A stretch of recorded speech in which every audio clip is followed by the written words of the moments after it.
Hello every one. മമ്മൂക്കയുടെ comedy ഫിലിംസിൻ്റെ ഒരു series ചെയ്തുകൊണ്ടിരിക്കുകയാണ്. കുട്ടേട്ടൻ, പ്രാഞ്ചിയേട്ടൻ, അഴകിയ രാവണൻ. ഈ 3 ചിത്രങ്ങളുടെ ലിങ്ക് ഞാൻ താഴെ പിൻ ചെയ്യാം.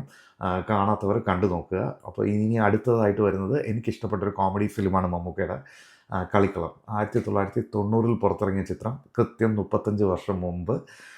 ഈ ഫിലിമിന് ഒരുപാട് പ്രത്യേകതകളുണ്ട്. അതായത് ആദ്യമായിട്ട് സത്യൻ അന്തിക്കാടും എസ് എൻ സ്വാമിയും ഒരുമിച്ച് ചിത്രം. അടിപൊളിയാണ്. അതായത് എസ് എൻ സ്വാമിയുടെ ഒരു ജോണറും സത്യൻ അന്തിക്കാടിൻ്റെ ഒരു ജോണറും കറക്റ്റ് ബ്ലെൻഡായ ചിത്രം. പക്ഷേ അതിൽ ഒരു കൂടുതലും മുൻതൂക്കം അല്ലെങ്കിൽ ആരുടെ വർക്കാണ് ഒരുപാട് ഷോ ചെയ്യുന്നതെന്ന് ചോദിച്ചാൽ അത് സത്യൻ അന്തിക്കാടിൻ്റെയാണ്.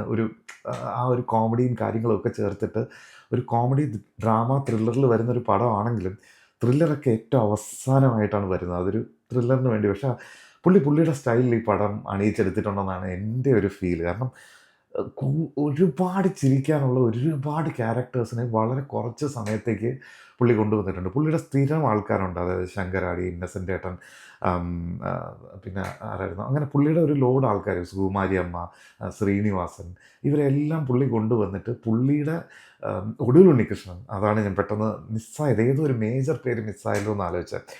ഇവരെയൊക്കെ കൊണ്ടുവന്നിട്ട് പുള്ളിയുടെ സ്റ്റൈലിൽ എടുത്തിട്ട് ഒരു ക്രൈം ഡ്രാമ ത്രില്ലർ സെറ്റ് ചെയ്തിട്ടുണ്ട്. അതെനിക്ക് ഭയങ്കര ഇഷ്ടപ്പെട്ടു. സിനിമയുടെ കഥയിലേക്ക് വരികയാണെങ്കിൽ സർക്കിൾ ഇൻസ്പെക്ടർ ശേഖറായിട്ട് മുരളി ചാർജ് എടുക്കുന്നു. സുപ്പീരിയർ ഓഫീസറായിട്ട് ലാലു അലക്സ്. സർവത്ര പുച്ഛം, ചെറിയ അസൂയ, ലൂസി എന്നുള്ള വൈഫിൻ്റെ ക്യാരക്ടർ പുള്ളിക്കാരിയെ കാണിക്കുന്നേ ഇല്ല. പക്ഷേ ഉടനീളം ആ ഒരു പോയിൻ്റ് റെഫറൻസ് ആയിട്ട് വരുന്നതും അത് തമ്മിലുള്ള ഈ സുപ്പീരിയർ ഓഫീസറായിട്ടുള്ള ചെറിയ കോംപ്ലക്സും കാര്യങ്ങളൊക്കെ വർക്ക് ചെയ്യുന്നത് അതുമെല്ലാം ചെറിയ നർമ്മങ്ങളാണ്. ഭയങ്കര രസമാണത്. പിന്നെ ലാലു ലക്സിൻ്റെ കുറേ എക്സ്പ്രഷൻസ് ഉണ്ടല്ലോ.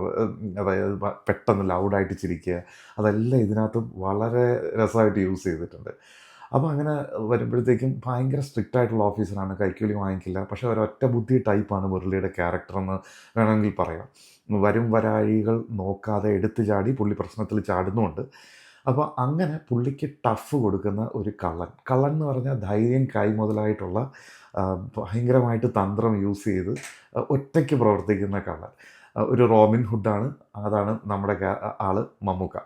അപ്പോൾ മമ്മൂക്ക ചെയ്യുന്ന ഈ സിനിമയിൽ സത്യം പറഞ്ഞു കഴിഞ്ഞാൽ ഈ ക്യാരക്ടർ ഭയങ്കര എക്സ്ട്രാordinary അഭിനയം, അല്ലെങ്കിൽ പുള്ളി വളരെ നോർമലായിട്ട് വന്ന് ഇപ്പോൾ കുട്ടേട്ടനിലേക്ക് ഇത് പറയുന്നില്ലേ, പുള്ളിയുടെ ഒരു വളരെ എന്താ പറയുക, ഈസി ആയിട്ട് വന്ന് അഭിനയിച്ചിട്ട് പോകും. പക്ഷേ അതിലൂടെ എനിക്ക് ഏറ്റവും ഇഷ്ടപ്പെട്ടതെന്ന് പറഞ്ഞാൽ ഒരു പക്ഷേ പുള്ളിയുടെ കോൺട്രിബ്യൂഷൻസ് ആയിരിക്കാം. ഡ്രസ്സിങ്ങും കൂളിംഗ് ഗ്ലാസും ഓഫ്കോഴ്സ് പുള്ളിയുടെ കോൺട്രിബ്യൂഷൻസ് ആയിരിക്കാം. കാരണം ഈ സിനിമയിലും ഉണ്ട് പുള്ളിയുടെ ടീഷർട്ടും ജീൻസും. പുള്ളിയുടെ ആ സ്റ്റൈൽ കോഷ്യൻ്റ് കാണുമ്പോഴേ നമുക്കറിയാം അത് ഇക്കയുടെ സജഷൻ തന്നെയായിരിക്കും. പക്ഷെ അതിലൊക്കെ ഉപരി ഇതിനകത്ത് ഒരുപാട് മേക്ക് ഓവർ പുള്ളി ചെയ്യുന്നുണ്ട്. ഇപ്പം റവന്യൂ ഇൻ്റലിജൻസ് ഓഫീസർ ശങ്കറായിട്ട് വരുമ്പോൾ ഒരു ചെറിയ കുടവയറും ഇച്ചിരി നരയൊക്കെ വെച്ചിട്ട്, hello I M Shankar, revenue intelligence officer, അങ്ങനെയൊക്കെ പറഞ്ഞിട്ട് പുള്ളി വരുന്നത്. ഓർഫനേജിൽ മിസ്റ്റർ ആൻ്റണി ആയിട്ട് വരുമ്പോൾ അതിന് കൊടുക്കുന്നൊരു സൗണ്ട് മോഡുലേഷൻ. ഇപ്പോൾ ശ്രീനിവാസനോട് സംസാരിക്കുമ്പോഴാണ് ആ ക്യാരക്ടർ ഒറിജിനൽ ആവുന്നത്. അപ്പോൾ അറിയപ്പെടുന്നത് പപ്പനായിട്ടാണ്. പിന്നെ വേലക്കാരി ഫിലോമിനയുടെ മുമ്പിൽ സംസാരിക്കുമ്പോൾ വാസുദേവനാണ്. ചിറ്റ് ഫണ്ട്സ് ഓണർ, അതായത് ഒടുവിൽ ഉണ്ണികൃഷ്ണൻ്റെ മുമ്പിൽ പോകുമ്പോൾ റിട്ടയർഡ് സൂപ്പർവൈസർ എഞ്ചിനീയർ എന്താ രാധാകൃഷ്ണൻ, അങ്ങനെ എന്തോ ഒരു ക്യാരക്ടറാണ്. അങ്ങനെ പിന്നെ ശോഭനയുടെ ക്യാരക്ടറിന് മുമ്പിൽ പോകുമ്പോൾ ടോണി ലൂയിസ്. ഇവിടെയൊക്കെ ഈ മീറ്റർ മാറുന്നുണ്ട്. അതായത് ഈ വളരെ നോർമലായിട്ട് അഭിനയിക്കുകയാണെങ്കിലും പുള്ളിയുടെ ചെറിയ ചെറിയ ന്യൂആൻസസ് ആണ്. അതൊരു രസമാണ്, അത് കാണാൻ ഭയങ്കര രസമാണ് പുള്ളി അതിന് കൊടുക്കുന്നത്. ഇപ്പം ശോഭനയുടെ അടുത്ത് വരുമ്പോഴാണെന്ന് തോന്നുന്നു പുള്ളിയുടെ ആക്ടിങ്ങിൽ കുറച്ചൊന്ന് ഭയങ്കര ഡിഫറൻ്റ് ആയിട്ടാണ് പുള്ളി അതിനകത്ത് ശോഭനയായിട്ട് പെരുമാറുന്നത്. ഇച്ചിരി ഡ്രാമയുണ്ടാവും പുള്ളിയുടെ അഭിനയത്തിൽ, ഇച്ചിരി ഡ്രാമയുണ്ട്. ഞാൻ പറയുന്നത് വെച്ചാൽ ഒരു ഭയങ്കര ആക്ടിങ് ബ്രില്യൻസ് എന്നല്ല, പക്ഷേ ഈ ഒരു ചെറിയ റോളിൽ പുള്ളി അതിനൊരു വെറൈറ്റി നല്ലപോലെ കൊടുത്തിട്ടുണ്ട്. പുള്ളി ശോഭനയോട് പറയുന്നൊരു ഡയലോഗുണ്ട്, ഭയങ്കര ഡ്രമാറ്റിക്കാണ്. പക്ഷേ ആ ടൈമിൽ പുള്ളിയുടെ ആ ഒരു ക്യാരക്ടറിന് ചേരും. എന്താ പറയുക, നല്ല സായാഹ്നം, ചക്രവാളത്തിൻ്റെ ചുവപ്പ്, ആനിയുടെ കവിൾത്തടം പോലെ എന്ന് പറഞ്ഞിട്ട് പുള്ളി അത് പറഞ്ഞിട്ട് നടന്നു പോകുന്നൊരു സീനൊക്കെയാണ്. അപ്പോൾ അത് കണ്ടു നോക്കുക, നിങ്ങൾക്ക് ഭയങ്കരമായിട്ട് ഇഷ്ടപ്പെടും. പിന്നെ ഇതുപോലെ തന്നെ ഈ ക്യാരക്ടർ ഒരുപാട് ഷിഫ്റ്റ് ആവുന്ന സ്ഥലങ്ങളുണ്ട്. ഇപ്പം മീര നായർ ഫ്രം ബോംബെ, ഷാരി അഭിനയിച്ചൊരു കഥാപാത്രമാണ്. അതൊക്കെ ഒരു 10 മിനിറ്റേ ഉള്ളൂ. അപ്പം മലയാളം ക്യാ മലയാളം, മലയാളം നെഹി മാലൂം എന്നൊക്കെ പറഞ്ഞിട്ട് പുള്ളി ചോദിക്കുന്ന അതൊക്കെ ഭയങ്കര രസമായിട്ട് വന്നിട്ടുണ്ട്. കഥയിൽ തീർച്ചയായിട്ടും ലോജിക്കൽ ഇഷ്യൂസ് ഉണ്ട്, ഇല്ലെന്ന് ഒരിക്കലും പറയാൻ പറ്റില്ല. കാരണം എല്ലാ സ്ഥലത്തും മമ്മൂക്കയ്ക്ക് ഇൻഫർമേഷൻസ് കറക്റ്റായിട്ട് കിട്ടുന്നു. അവർ എവിടെയും പിടിക്കപ്പെടുന്നില്ല, ദൃക്സാക്ഷികൾ ആരുമില്ല. അങ്ങനെ കുറേ ഇതുണ്ട്. ആൾമാറാട്ടം നടത്തുന്നുണ്ടെങ്കിലും പിടിക്കാനൊക്കെ ഒരുപാടുണ്ട്. കാരണം പുള്ളി എല്ലായിടത്തും വന്നും പോകുന്നതും കാണിക്കുന്ന ഒരു ടാക്സി കാറിലാണ്. അപ്പം അത് വെച്ചിട്ട് തന്നെ പുള്ളിയെ പിടിക്കാനുള്ള ഇതൊക്കെയുണ്ട്. പക്ഷേ കഥയിൽ ചോദ്യമില്ല. പക്ഷേ ആലോചിക്കാനും സമയം തരുന്നില്ല. കാരണം ഇതിനകത്ത് അത്രയും ഞാൻ നേരത്തെ പറഞ്ഞ പോലെ ഒരുപാട് ക്യാരക്ടേഴ്സ് ഉണ്ട്. ഇപ്പം മുരളിയുടെ സബോർഡിനേറ്റ് ആയിട്ട് വരുന്ന മാമുക്കോയുണ്ട്. മാമുക്കോയുടെ തഗ് ഇതിനകത്ത് കുറേ ഉണ്ട്. അപ്പോൾ അങ്ങനെ ഒരു ഹാപ്പനിങ് സ്ക്രീൻ പ്ലേ ആയിട്ട് പൊയ്ക്കൊണ്ടിരിക്കുമ്പോൾ ഒന്ന് കഴിഞ്ഞ് ഒന്ന് കഴിഞ്ഞ് ഒരുപാട് ക്യാരക്ടേഴ്സ് വരുമ്പോൾ നമുക്കിത് ആലോചിക്കാനുള്ളൊരു ടൈം നമുക്ക് കിട്ടുന്നില്ല. അതുപോലെ സി.ഐ. പോൾ എന്ന് പറഞ്ഞ നടൻ, പുള്ളി ഒരു അണ്ടർ റേറ്റഡ് നടനാണെന്ന് എനിക്ക് എപ്പോഴും തോന്നിയിട്ടുണ്ട്. പുള്ളി ഒരുപാട് സിനിമകളിൽ ഒരു ചതിക്കുന്ന ഒരാളായിട്ടും അങ്ങനെയൊക്കെയാണ്. പുള്ളി ഒരു ആസ്ഥാന ചീറ്ററായിരുന്നു ആ ടൈമിൽ. പക്ഷേ പുള്ളി നല്ല കാലിബറുള്ള ഒരു നടനായിട്ട് തോന്നിയിട്ടുണ്ട്. പുള്ളി അത്രയും യൂട്ടിലൈസ് ചെയ്തിട്ടില്ല. പുള്ളി എപ്പോഴും ഒരേ മോഡലുള്ള ആക്ടിങ്ങാണ് ചെയ്തിരിക്കുന്നത്, അല്ലെങ്കിൽ ക്യാരക്ടേഴ്സാണ് പുള്ളിക്ക് കിട്ടിയിരിക്കുന്നതെന്ന് തോന്നുന്നു. ഉണ്ട്, പുള്ളി വേറെയും വെറൈറ്റി ചെയ്തിട്ടുണ്ട്. പക്ഷേ ഈ സിനിമയിൽ പുള്ളി ഒരു പ്രധാന കഥാപാത്രമാണ്. പുള്ളിയുടെ മർഡറാണ് മുരളിയുടെ തലയിൽ വരുന്നതും ആ കൊലപാതകത്തിൽ നിന്ന് മുരളിയെ രക്ഷപ്പെടുത്തിക്കൊണ്ട് വരുന്നതും അങ്ങനെയൊക്കെയാണ് ഈ കഥ അവസാനം നിൽക്കുന്നത്. അതുപോലെ തന്നെ ഇന്നസെൻ്റ് ഏട്ടൻ്റെ മന്ത്രിയുടെ ഒരു ക്യാരക്ടർ, അതൊക്കെ ഒരു 10-20 മിനിറ്റേ കാണുള്ളൂ. പക്ഷേ ഒരു രക്ഷയില്ല. പുള്ളി ഒരു സ്റ്റേജിലൊരു പ്രസംഗിക്കുമ്പോൾ ഉള്ള പുള്ളിയുടെ കുറേ ജസ്റ്റേഴ്സൊക്കെ ഉണ്ട്. കൃഷ്ണനെ പോലെ, നബിയെ പോലെ, ഇല്ലെങ്കിൽ യേശുക്രിസ്തുവിനെ പോലെ എന്നൊക്കെ പറഞ്ഞിട്ട് പുള്ളി ഒരു ആക്ഷൻ കാണിക്കുന്നതും അതിന് റിയാക്ഷൻ കൊടുക്കുന്ന മുരളിയും ലാലു ലക്സൊക്കെ സ്റ്റേജിൽ നിന്ന് അവരുടെ റിയാക്ഷൻ കാണുന്നത് അതൊക്കെ രസമാണ്. പക്ഷേ ഈ ഫിലിമിലെ ഒരു ഷോ സ്റ്റീലർ എന്ന് പറയുന്നത് എനിക്ക് തോന്നിയത് ഒടിലൂർ ഉണ്ണികൃഷ്ണൻ ചേട്ടനാണ്. പുള്ളി ഒരു തൃശ്ശൂർക്കാരൻ, ചിക്ക് ഫണ്ട്സ്. അപ്പോൾ പുള്ളി ആ തൃശ്ശൂർ സ്ലാങ് ഉപയോഗിക്കുന്നതൊക്കെ ഭയങ്കര രസമാണ്. അപ്പം ഇന്നസെൻ്റ് ഏട്ടനുമായിട്ട് ഇരുന്ന് സംസാരിക്കുമ്പോൾ പുള്ളി ഒരു ഡയലോഗ് പറയുന്നുണ്ട്, മറ്റുള്ള കമ്പനികളെല്ലാം നല്ല ഡും ഡുംന്ന് പൊട്ടുമ്പോൾ അപ്പോൾ ഇന്നസെൻ്റ് ഏട്ടൻ ചോദിക്കുന്നുണ്ട്, നാട്ടിലെ എവിടെയാ, തൃശ്ശൂരാണ്? എന്നിട്ട് പുള്ളി പറയും, ആ ഡും ഡുംന്ന് പൊട്ടുമ്പോൾ, എങ്ങനെ ഡും ഡുംന്ന് പൊട്ടുമ്പോൾ, ഇതിപ്പം ഞാൻ പറയുന്നത് നിങ്ങൾ കേൾക്കണ്ട, സിനിമയിൽ കണ്ടു നോക്കുക, അതൊക്കെ ഭയങ്കര രസമാണ്. അപ്പോൾ അങ്ങനെ പുള്ളി അസാധ്യമായിട്ടാണ് ചെയ്തിരിക്കുന്നത്. പിന്നെ പുള്ളിക്ക് പ്രശ്നങ്ങൾ വരുമ്പോൾ പുള്ളി വെള്ളം കുടിക്കുന്ന കുറേ സീനൊക്കെ ഉണ്ട്. അപ്പോൾ ഇതൊക്കെ ഇങ്ങനെ ഈ അടുത്ത കാലത്ത് നിങ്ങൾ കണ്ടിട്ടില്ലെങ്കിൽ ഒന്ന് റീവിസിറ്റ് ചെയ്ത് കഴിഞ്ഞാൽ ഒരുപക്ഷെ ഞാൻ എനാക്ട് ചെയ്യുന്നത് ഭയങ്കര ബോറായിട്ടാണെന്ന് എനിക്ക് നന്നായിട്ടറിയാം.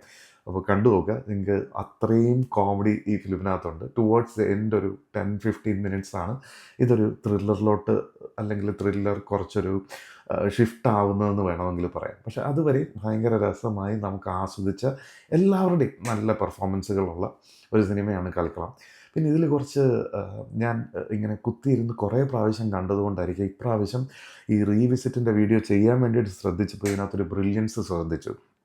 അതായത് മീര നായർ ഫ്രം ബോംബെ ആ കഥാപാത്രം ചെയ്ത ശാരി പറയുന്നുണ്ട്, എറണാകുളത്ത് ഇത് വന്നിട്ടുണ്ട്, നമ്മുടെ പാഴ്സൽ വന്നിട്ടുണ്ട്, ഓഫീസിൽ നിന്ന് പോയി കളക്ട് ചെയ്യാന്നുള്ളത്.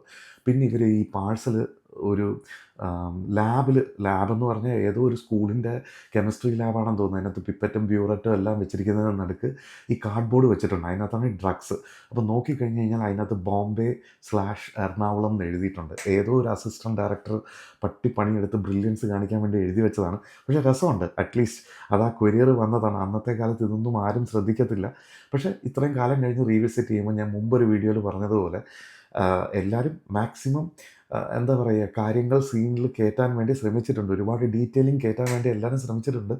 ആ കാലഘട്ടത്തിൽ പറ്റുന്നത് പോലെയൊക്കെയുള്ള മമ്മൂക്കയുടെ മേക്ക് ഓവർ, ഓരോ മേക്കപ്പിന് കൊടുക്കുന്നതും സൗണ്ട് മോഡുലേഷന് കൊടുക്കുന്നതും എല്ലാം ചെയ്യാൻ പറ്റിയിട്ടുണ്ട്. അപ്പോൾ അതൊക്കെ ഭയങ്കര രസമായിട്ട് വന്നിട്ടുണ്ട്. മമ്മൂക്കയുടെ ആ ഓരോ ക്യാരക്ടർ ഷിഫ്റ്റ്, ഞാൻ ഈ നേരത്തെ പറഞ്ഞ പോലെ പ്രത്യേകിച്ച് ശോഭനയായിട്ടുള്ള ഇൻട്രാക്ഷൻസ്, അതൊക്കെ ഭയങ്കര രസമാണ്. ഇതിലേറ്റവും ഇഷ്ടപ്പെട്ട മറ്റൊരു കാര്യം എന്ന് പറഞ്ഞാൽ ഇതിലെ ഒരു ക്ലീഷേ ബ്രേക്കിംഗ് ആണ്. ആ കാലഘട്ടത്തിലും ഇപ്പോഴും നായകനൊരു തെറ്റ് ചെയ്യും, അത് പറയാം എന്ന് വിചാരിച്ച് വെയിറ്റ് ചെയ്യും. അവസാനം നായികയോട് പറയില്ല, നായിക വേറെ എവിടുന്നെങ്കിലും ഇതറിയും. അവസാനം യു ബ്ലഡി ചീറ്റ് എന്നൊക്കെ പറഞ്ഞിട്ട് ചീറ്റിക്കൊണ്ട് വരും. പക്ഷേ ഇതിനകത്ത് അങ്ങനെയല്ല, വളരെ ഡീസൻ്റായി ആ സീനും നല്ല രസമായിട്ടാണ് അത് ചെയ്തിരിക്കുന്നത്. വിളിച്ചിട്ട് സത്യസന്ധമായിട്ട് പറയും, ഞാനൊരു കള്ളനാണ്, ആനി അത് വിശ്വസിക്കണം, മറന്നേക്കുക, ഒരു ചെറിയ സ്വപ്നം പോലെ കണ്ടാൽ മതി എന്നൊക്കെ പറയുന്നുണ്ട്. ടുവേർഡ്സ് ദ എൻഡ് നമുക്ക് ശിക്ഷിക്കുമ്പോഴും ആനി വരുന്നുണ്ട്. ഞാൻ ഈ പറഞ്ഞല്ലോ, ഒരു യാത്രയയപ്പ് തന്നെ അവിടെ നടക്കുന്നുണ്ട്.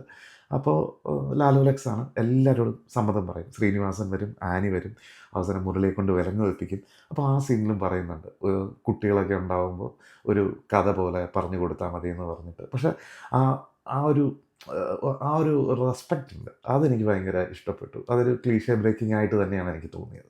അതുപോലെ ഈ സിനിമയിൽ ഒരുപാട് സ്മോക്കിംഗ് സീനുകളുണ്ട്. അതായത് മുരളിയും സിഗരറ്റ് വലിക്കുന്ന സീൻ കാണിക്കുന്നുണ്ട്, മമ്മൂക്കയും സിഗരറ്റ് വലിക്കുന്നത് കാണിക്കുന്നുണ്ട്. ഞാൻ ആ സ്മോക്കിംഗ് സീൻ എന്ന് പറഞ്ഞ് എടുത്തിടാൻ പ്രത്യേകിച്ച് തോന്നിയെന്ന് പറഞ്ഞു കഴിഞ്ഞാൽ, മമ്മൂക്ക ഇതിൽ കൂടുതലും വലിക്കുന്നത് ബീഡിയാണ്. കൂടുതലല്ല, പുള്ളി വലിക്കുന്നത് ബീഡിയാണ്. പുള്ളിയുടെ പഴയ ചെമ്പിലെ വീട്ടിൻ്റെ പരിസര പ്രദേശങ്ങളെല്ലാം കാണിച്ചിട്ടുള്ള ദൂരദർശനിലാണെന്ന് തോന്നുന്നു, ഞാൻ കറക്റ്റായിട്ട് ഓർക്കുന്നില്ല. പക്ഷേ പുള്ളി എപ്പോഴും പറയും, പുള്ളിയുടെ ഒരു ബീഡി വാങ്ങിച്ചിട്ടൊരു കടയുടെ അടുത്ത് വന്നിരുന്നിട്ട് പുള്ളി ബീഡി വലിക്കുന്ന കാര്യങ്ങളൊക്കെ പറയുന്നുണ്ട്. അപ്പം എനിക്ക് തോന്നുന്നു പുള്ളി അതിൻ്റെ ഒരു ഓർമ്മയിലാണോ ചിലപ്പോൾ ഈ സിനിമയിൽ അങ്ങനെ വലിക്കേണ്ടി വരുമ്പോൾ പുള്ളി ബീഡിയാണ് വലിക്കുന്നത്, അത് പെട്ടെന്ന് ഓർമ്മ വന്നു.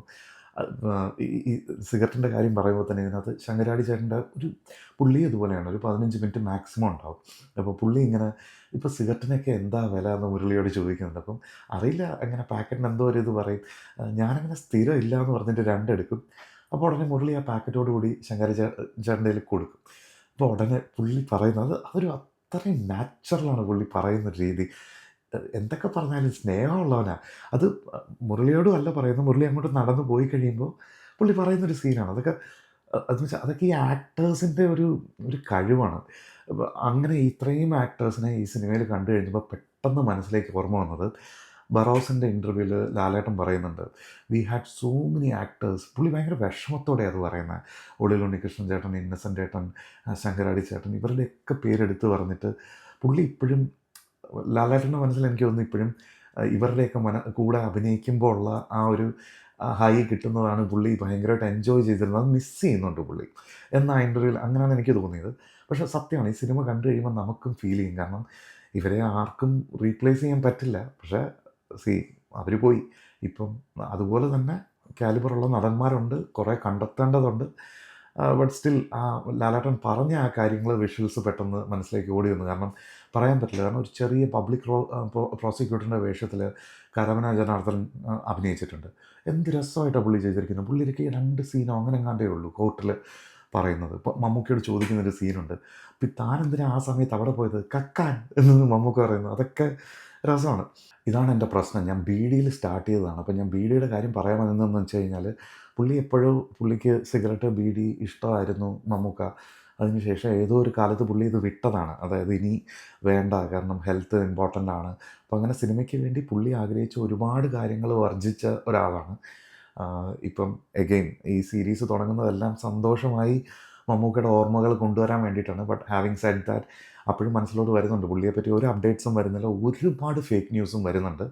പക്ഷേ ഇപ്പോൾ ഒരു ന്യൂസ് ഭയങ്കരമായി കളിക്കുന്നു. അതായത് സ്റ്റേറ്റ് അവാർഡിൻ്റെ പ്രഖ്യാപനം, അന്തിമ ലിസ്റ്റിലേക്ക് മമ്മൂക്ക, ഭ്രമയുഗം, ആസിഫ് അലി, പിന്നെ വിജയരാഘവൻ ചേട്ടൻ, ഇവരെല്ലാവരുടെയും പേരുകൾ വന്നിട്ടുണ്ടെന്ന് പറയുന്നു. പക്ഷേ ഭ്രമയുഗത്തിന് കൊടുത്തില്ലേ പിന്നെ എന്തിന് കൊടുക്കാൻ പറ്റും, ഏത് സിനിമയ്ക്ക് കൊടുക്കാൻ പറ്റും? എനിക്ക് തോന്നുന്നു ഈ അടുത്ത കാലത്തെ പെർഫോമൻസുകളിൽ നിസ്സംശയം പറയാം മുകളിൽ നിൽക്കുന്നത് കൊടുമൻ പോറ്റി തന്നെയാണ്. അതിന് മറച്ചു വയ്ക്കാൻ എനിക്ക് അവനോട് മമ്മൂക്ക തന്നെ ഇനി അതിൻ്റെ മേളിലൊരെണ്ണം ചെയ്യണമെങ്കിൽ അത്രയും എഫേർട്ട് ഇടണം. ഒരു പക്ഷേ കളങ്കാവൽ അതിനുള്ള മറുപടി ആവട്ടെ എന്ന് പറഞ്ഞുകൊണ്ട്, നിങ്ങളെല്ലാവരും കളിക്കളം കണ്ട് നിങ്ങളുടെ അഭിപ്രായങ്ങൾ രേഖപ്പെടുത്തുക. വീഡിയോ ലൈക്ക് ചെയ്യണം, സബ്സ്ക്രൈബ് ചെയ്യുക. അപ്പോൾ സീ യു.